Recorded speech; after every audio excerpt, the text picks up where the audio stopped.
I have a question about income inequality and the figures cited in a Slate article that, quote, today, depending on whose estimate you choose, the average CEO makes anywhere from 272 to 354 times more as much as the average worker.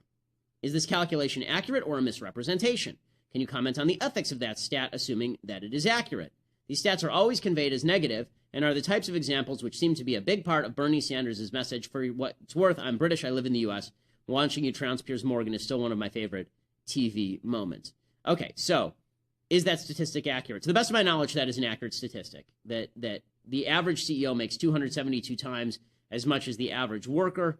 But that it's not the average CEO. It's the average CEO. The average of all CEO incomes is probably 272 times that of the average worker, meaning that if the CEO of one company makes $400,000 a year and you have one CEO who's making $20 million a year, then they average those two, and the average CEO salary is now whatever halfway between those 2 points is. The average CEO salary is now $10 million. That doesn't mean there's a difference between median and average, in other words. And so that statistic is a little bit skewed because the truth is most CEOs are CEOs of small businesses and they aren't making that much money.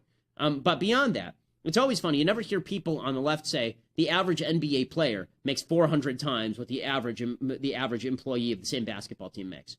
You never hear that because everybody understands what generates the value is the basketball player.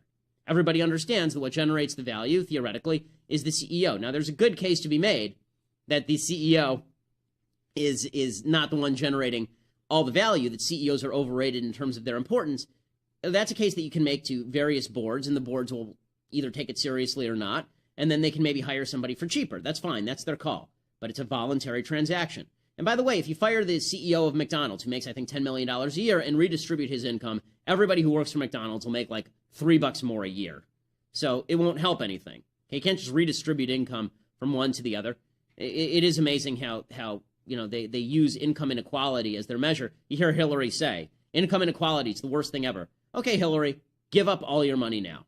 I agree. It's terrible. Give up all your money. You're worth $100 million, you and your husband.